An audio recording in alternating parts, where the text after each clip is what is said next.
जुलाई 28 दुनिया बनाती है वर्ल्ड हेपेटाइटिस डे। ये हेपेटाइटिस क्या है? Hepatitis means inflammation of the liver. दोस्तों, लिवर सबसे बड़ा लार्जेस्ट ऑर्गन बॉडी का है जो 500 से अधिक केमिकल रिएक्शंस और फंक्शंस करता है। मेन इंपॉर्टेंट, ब्लड में जो हार्मफुल सब्सटेंसेस हैं उसको वो फिल्टर करता है और उसके साथ साथ काफ़ी केमिकल्स वो प्रोड्यूस और स्टोर करता है, जैसे प्रोटीन्स, शुगर, बाइल एसेट्रा, जिससे हम डाइजेशन करते हैं पित्त, बाइल। जब किसी कारण से लिवर डैमेज हो जाए तो उसके ये फंक्शंस कम हो जाएंगे और उसके सीरियस कॉन्सिक्वेंसेस हो सकते हैं।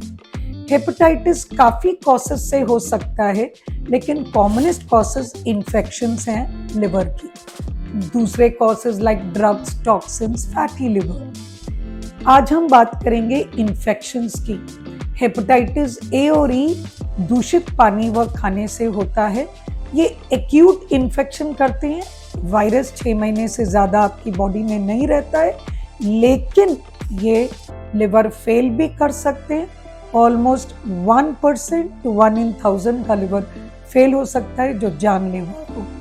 हेपेटाइटिस बी और सी, ये इन्फेक्शंस नॉर्मली क्रॉनिक इन्फेक्शंस करते हैं, क्योंकि ये लिवर के अंदर हेपेटोसाइट्स में जाके उनको अटैक करते हैं और जो हमारा इम्यून सिस्टम है वो उस हेपेटोसाइट्स को जब अटैक करने के लिए जाता है तो उसको डिस्ट्रॉय करता है, ये सोच के कि वो वायरस को मार रहा है, लेकिन वायरस लिवर के अंदर, सेल्स के अंदर है। इस प्रकार लिवर के सेल्स यानी हेपेटोसाइट्स की भी डैमेज हो जाती है।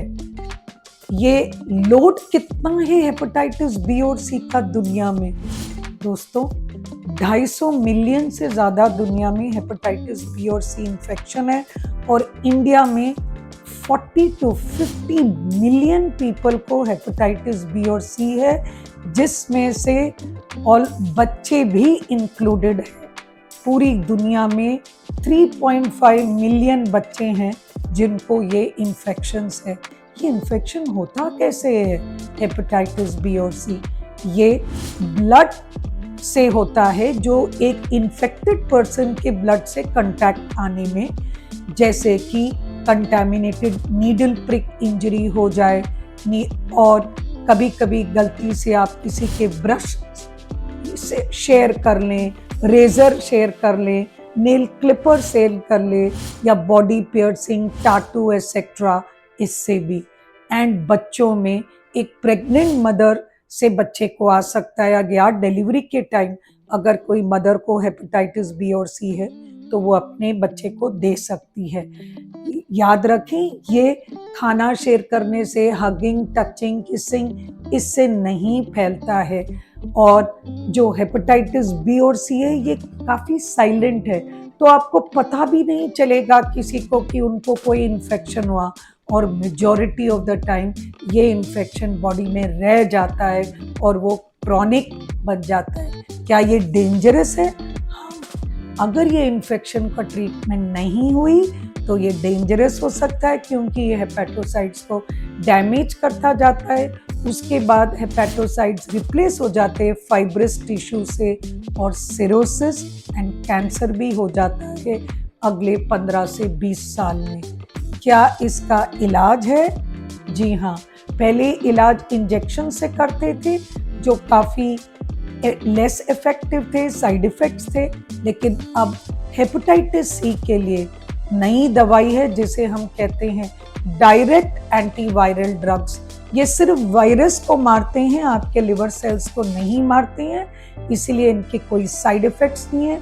ये गोलियां हैं और ये सिर्फ शॉर्ट टाइम 12 हफ्ते लिया जाता है, और अगर किसी को एडवांस्ड हो, सिरोसिस हो, तो कभी कभी हम 6 महीने भी देते हैं इस दवाई को।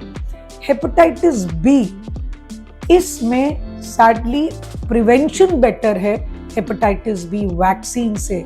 इसका क्योर नहीं है, लेकिन हमारे पास ऐसी दवाई हैं जिससे हम उसकी मल्टीप्लिकेशन को रोक सकते हैं और उसे कंट्रोल कर लेते हैं। इस मेडिसिन से आप एक नॉर्मल लाइफ जी सकते हैं। और याद रखें, जिसे भी हेपेटाइटिस बी और सी है उनको अपने लाइफस्टाइल्स का ध्यान रखना है।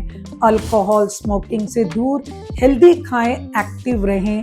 और 2 वैक्सीन हेपेटाइटिस बी और हेपेटाइटिस ए, ये दोनों वैक्सीन्स को ना भूलें। इससे आपके लिवर की हेल्थ ठीक रहेगी और प्रिवेंट कर सकेंगे।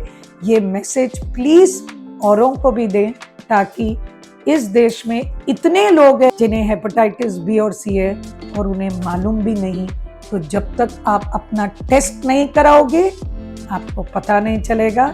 आज हम सब सोचते हैं कि अपने टेस्ट कराएं, पता